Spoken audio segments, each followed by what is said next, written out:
Hello YouTube, it's your girl Kimberly. Thank you so much for coming back to the channel. In this video we are going to discuss, should we boycott Sephora? So this is a direct result of Sephora's Mariah Carey Sephora ad for the holiday season. It was very controversial, in poor taste. Let's talk about it. But before we jump into it, thank you so much for coming to the channel and clicking on my video. I really appreciate it. Hit that subscribe button. We're on the road to 5,000 subscribers and I want you to be a part of the crew, okay? We talk everything: skincare, beauty, hair care, makeup, travel, my 2 cents on what's happening in the world.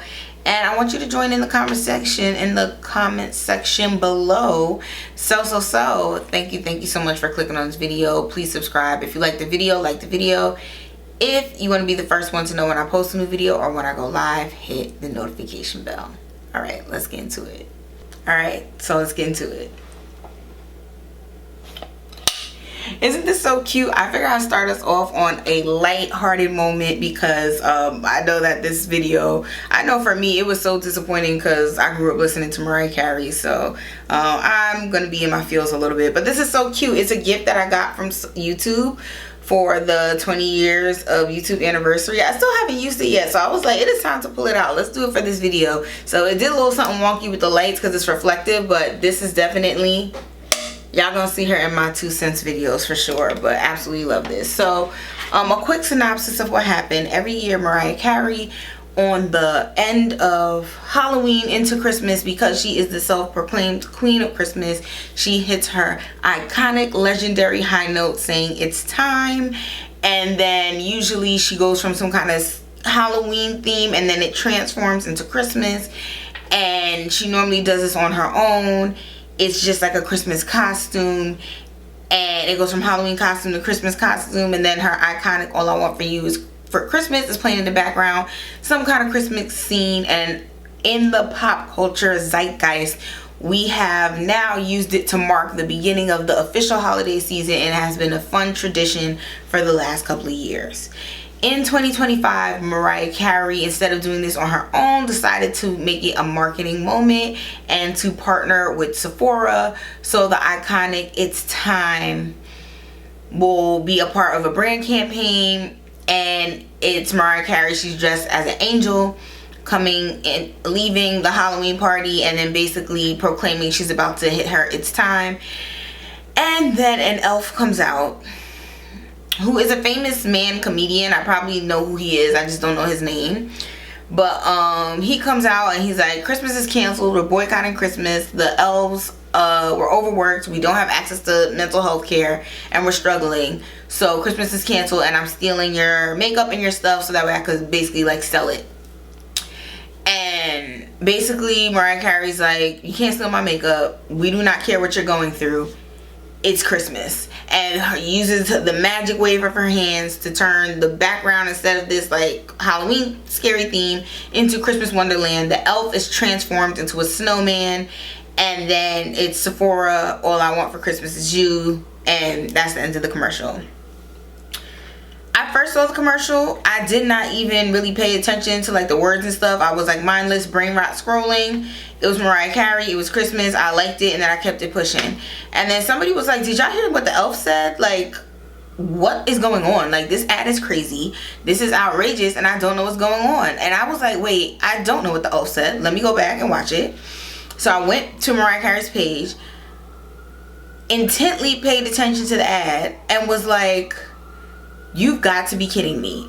Excuse the sirens and stuff in the back, soundtrack of New York City, okay? I can't do nothing about it. Yep, so I was like, this is outrageous, snatch back my like, because I'm like, this is a mess. Also, Kimberly, lesson to myself that I need to be paying more attention to the things I'm watching and interacting with on social media, because I should have caught that the first time, like, and I should have been paying more attention to things I like. So something for me to be more mindful of and work on. But I was so disappointed and heartbroken. First of all, Mariah Carey is on this whole tour for her book right now, and she's talking about how she struggled with her bipolar and how she was in abusive relationships and her ex-husband's beating her up and all these negative things that happened to her in her life. And it's like, so you literally went on tour couch to couch, podcast to podcast, talking about how, you know, things were hard because bad things happened to you, and then you make a makeup ad making fun of bad things happening to other people. Why would you do that? Literally the theme of the song is, all I want for Christmas is you. I don't want gifts. I don't need things. I just need your love, and my Christmas will be amazing. But you partnered. First of all, partnering with a corporation to do it doesn't make any sense. Especially nowadays, I'm like, you get paid every Christmas season because all I want for Christmas goes viral, and then you make the money. So it's not even like you need the money from Sephora. So like, you could have kept this as your, maybe she didn't want to pay for the production to do this every year. So then she's just like, if I partner with a corporation, then I won't have to pay for that. But I'm just like, considering what's happening in the world right now, you could have been like, all I want for Christmas is food. Like, people are struggling in so many different ways. You could have partnered with like Feed America or something. Like, there's so many different things she could do. And it's not even like, Mariah Carey's not a new Gen Z artist. Like, she's been rich for probably as long as I've been alive.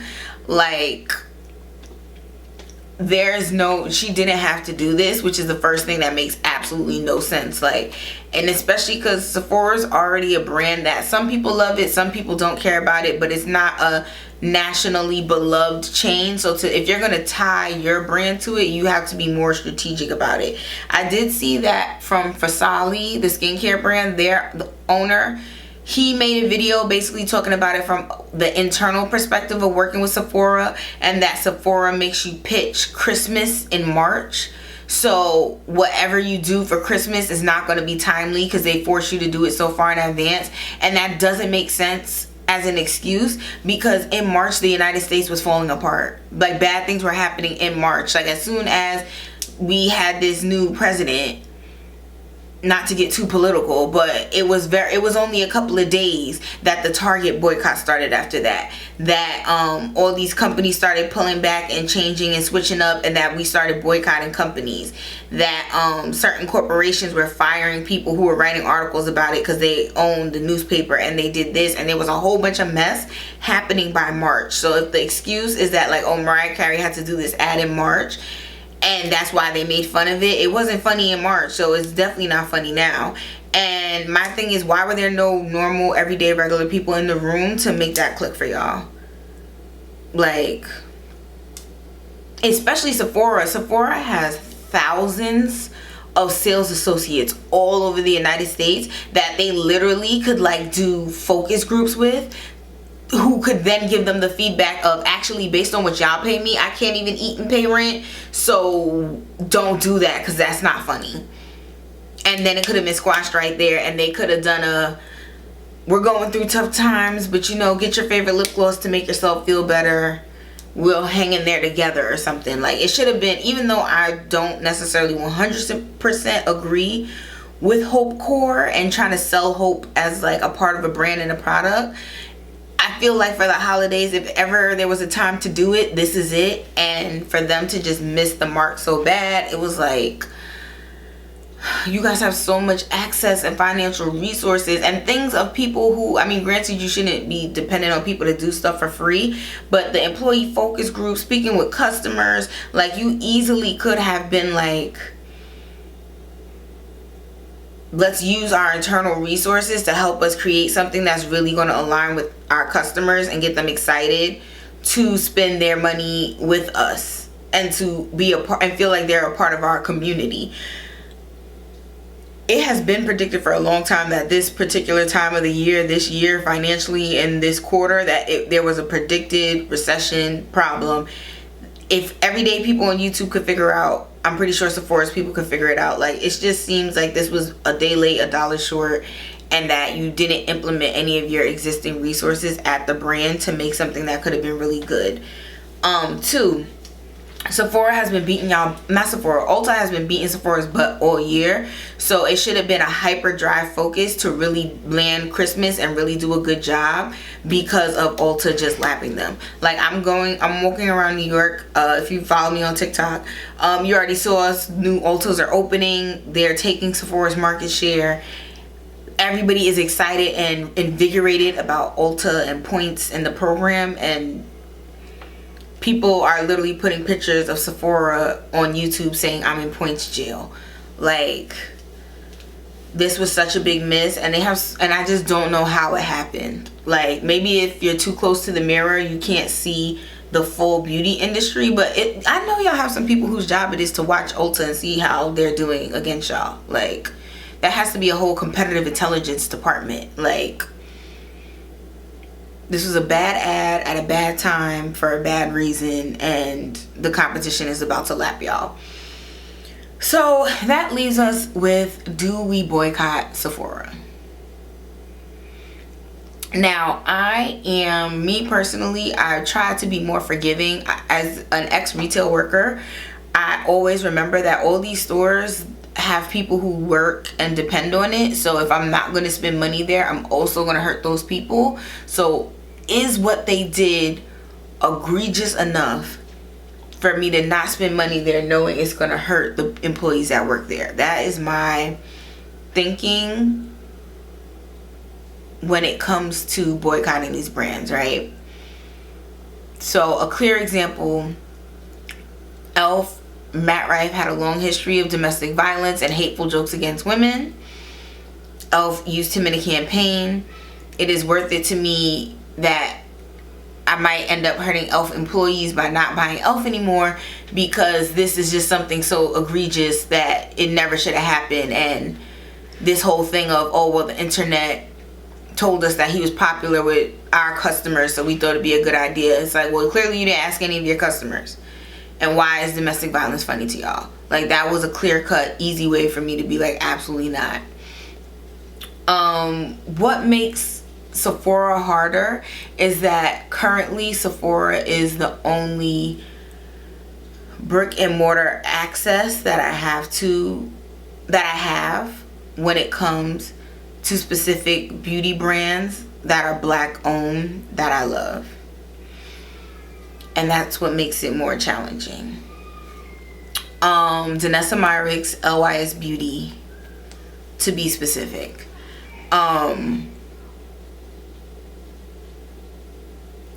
When it comes to like the eyeshadows and I know like my bronzers and stuff from LYS and stuff now, but like when it comes to foundations and concealers, like I have to match. I have to swatch on my skin in order to get the correct collection, correct color, the correct correction depending on where I'm putting it on my face. And the idea of just going back and forth in the mail over trying to exchange a shade and stuff like that, like at this point now it's hurting the environment. Like, and I don't know how to feel what to do when it comes to that specifically. Also, when it comes to Ami Colette closing and her basically saying like, yes, buy it in the stores because it's expensive to be in Sephora, and if you buy a lot of my stuff in Sephora, then it helps the brand to get more shelf space, more investment, more money. So then I'm like, yeah, I want to buy more Sephora, because I haven't been doing as much travel within the United States until more recently. So when I went to Rhode Island and I saw the Danessa Myricks, and I'm like, where's the Gonzala? And she's an end cap in Rhode Island. But in Brooklyn, where I live, Danessa Myricks is a whole big bay, and the girlies are elbowing to try to get to the front so I can get what I need. Like, so it's like, wow, not only do I really need to support the brand here so that way they can see, like, not only in these markets did you need to keep it up and make the gondola bigger and we're the people who need it, other stores, like, I want the black girls in Rhode Island to be able to have the full gondola of all the blurring bombs and all the shades for all the products, so that way they could get the one that actually matches their skin, instead of the store director saying, well, we have 11, 15, 13, but you would really be a 12, so you got to order that online. Like, I don't want that to be the experience either. So, am I going to give Sephora a pass so that way I could still support these black owned brands and shop in a way where I can get the products that I need based on like testing it with my skin and stuff? I mean,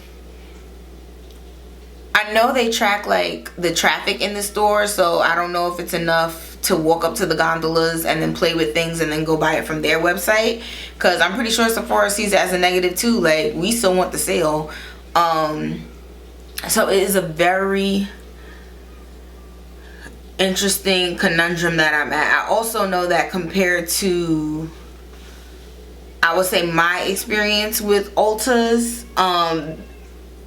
I see a lot more people of color in management at Sephora than I do at Ulta. And also, Ulta's new to New York, newer, I will say, in terms of their expansion and their footprint. So there were a lot of places where it was like the Ulta store was in the white neighborhoods or the white area, and then like everybody would be traveling to go to the Ulta, but now they're starting to build more. But for the most part, whenever I'm at Ulta and it's like, oh, it's a problem getting a manager, it very seldom is it a person of color. So and then now Ulta's having all these lawsuits about racist treatment of employees, so that's another thing. So I'm just like, is buying makeup just going to be unethical no matter where I get it from at this point, unless I get it directly from the brands? And then also, why lie? I'm impatient. If I see something and I spend my money on it, I would love it in my hand to start using it immediately. So Elf had multiple kind of discretions and situations going on where they were straying from the light of God. And it was like little things that they were doing. The whole thing with the primer and saying they were selling the big size, but it was really the regular size. And there's been a lot of little things with them that had led up to, like, that keep happening with them. Like, and then knowing that you had this big mess up and you're trying to get people to come back, and then you're still playing games in all these other little areas. After you spent so many years trying to say how you're dedicated to women and their cause and what's going on with them. So I honestly, to end the video, I still don't know how I feel, what I'm going to do about Sephora. Yes, I'm disappointed and I wish they'd do better, and I don't support that particular ad. But a lot of the black owned brands that I love, the only way for me to be able to get their products and test it and make sure it's going to work for me is by physically shopping within Sephora stores. So I do see, I know Amika's going over to Ulta. But I feel like with One Size, Danessa Myricks, LYS,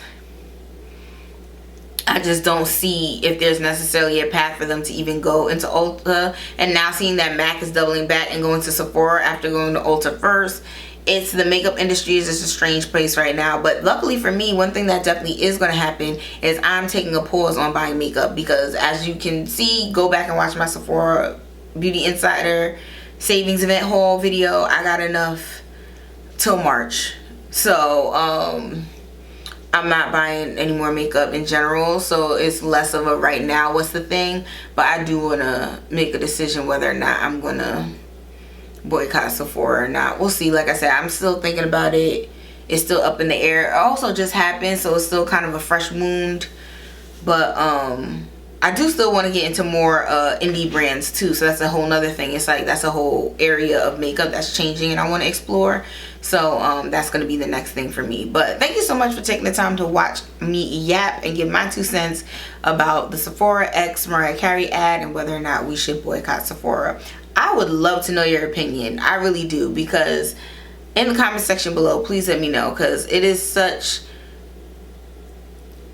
challenging times. Things are not as clear as they used to be, or at least maybe it's because I was younger. It seemed like things were black and white, and now everything is gray. But I want to know, how did you feel about the ad? How do you feel about Sephora? And are you going to boycott? In the comment section below, okay? Thank you so much for taking the time to watch this video. I'll see you in the next one. Bye.